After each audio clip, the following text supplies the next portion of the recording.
Well, many Americans have an unhealthy love affair with salty foods. Nearly 62 million U.S. adults are on some type of high blood pressure medication, something the National Institutes of Health links directly to excessive sodium intake.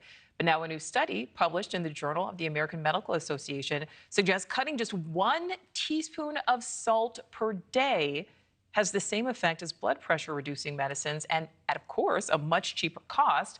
More than 70% of the participants saw a reduction in their blood pressure, regardless of whether they were on medication, in as little as 1 week. One of the principal researchers of that study joins me now, Dr. Deepak Gupta, Assistant Professor of Medicine at Vanderbilt University Medical Center. Dr. Gupta, thank you so much for being with us. I don't know that this is necessarily a surprise, right? I think most people know reducing their salt intake will likely improve their health. But is the big takeaway that even reducing in such a small amount can have such a positive impact so quickly? Yeah, thanks for having us today. You're exactly right. I think most people know that sodium relates to their blood pressure, but it's easy to forget when we eat how much of an impact that it can have.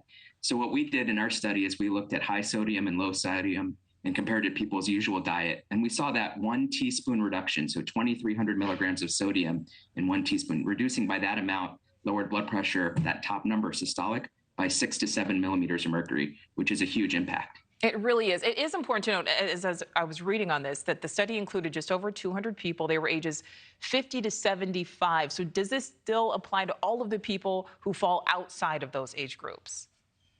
Yeah, great question. It's actually one of the motivations for our study.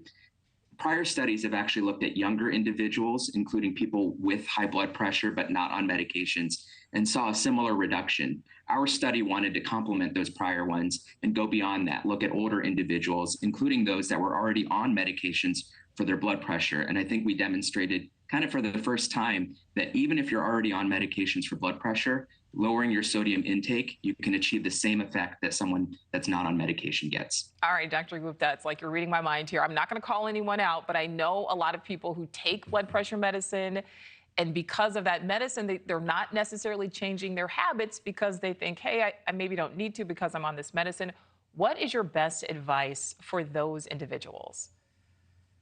Yeah, so I think you're right, which is we think, oh, I'm taking my medications. I'm okay. I don't have to work on my diet. I don't have to work on these other things. The advice here is that we saw the same effect. So if you can work on your sodium, even just a little bit, that's going to help your blood pressure. And your medications don't quite take care of it. So you kind of have to do both of them. And as we said, millions of Americans deal with hypertension, deal with high blood pressure. So people certainly are not alone. But because of that, sometimes I think people may not take it as seriously. Why is it so dangerous? Why does it need to be taken seriously? Yeah, high blood pressure is known as the silent killer. I'm a cardiologist, and so my job is to hopefully prevent people from having heart attacks, heart failure, strokes. Unfortunately, we take care of too many of those patients. And so it's really, really important to do things to lower blood pressure because unfortunately, people don't feel it until it's too late. And my last question for you, Dr. Gupta, salt is in so much processed foods. Should Americans even have salt on our dinner tables?